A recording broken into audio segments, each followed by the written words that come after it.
உருட்டுக்கடை அல்வா. இந்த அரசாங்கத்தில் இப்படிப்பட்ட அல்வா தான் கிடைக்கும். இன்று செய்தியாளர்களை சந்தித்து பேசிய எடப்பாடி பழனிசாமி அவர்கள் திமுக உருட்டுக்கடை அல்வாவை அறிமுகம் செய்து வைத்துள்ளது செய்தியாளர் சந்திப்பில் சிரிப்பலையை ஏற்படுத்தியுள்ளது.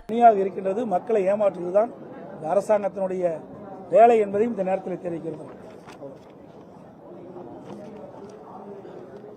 அதோட எல்லாத்துக்கும் ஒரு உருட்டுக்கடை அல்வா கொடுக்குறேன், இதை வாங்கி பாருங்க. உருட்டுக்கடை அல்வா இந்த அரசாங்கத்தில் இப்படிப்பட்ட அல்வா தான் கிடைக்கும்.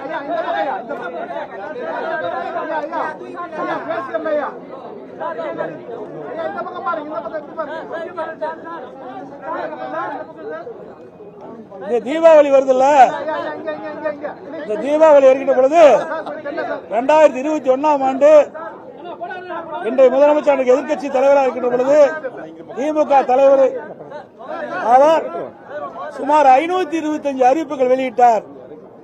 அப்படி அறிவிப்பு வெளியிட்ட பிறகு சுமார் 10% அறிவிப்புகள் நிறைவேற்றவில்லை. எல்லாத்துக்கும் அல்வா கொடுத்துட்டாரு. இப்ப இந்த உருட்டுக்கடை அல்வா நீங்க பிரிச்சு படிச்சு பாருங்க, எப்படி டேஸ்டா இருக்குதா எப்படி பார்த்து சொல்லுங்க. எந்த அளவுக்கு இந்த அரசாங்கம் அல்வா கொடுத்து மக்களை ஏமாற்று என்பது மக்கள் உணர வேண்டும்.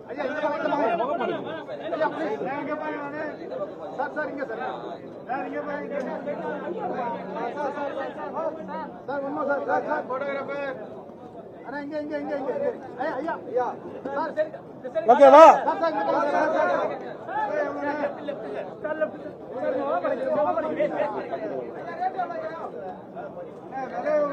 இந்த அல்வாலாம் நீ வாங்கிக்க, உங்களுக்கு தான் அல்வா யாருங்க இனிமேல் இந்தாப்பா வாங்கிக்கப்பா. அதான் ரைட், இந்த ஆளுக்கு ஒண்ணா வாங்கிக்க. அதில் கூடப்பா இந்தா கொடு, அதில் பத்திரிகைலாம் கொடு.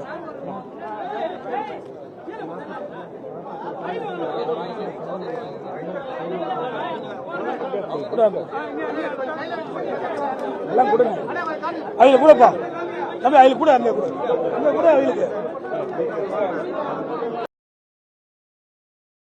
செய்திகளை உள்ளது உள்ளபடி தெரிந்து கொள்ள ரெஃப்ளெக்ட் நியூஸை சப்ஸ்கிரைப் பண்ணுங்க.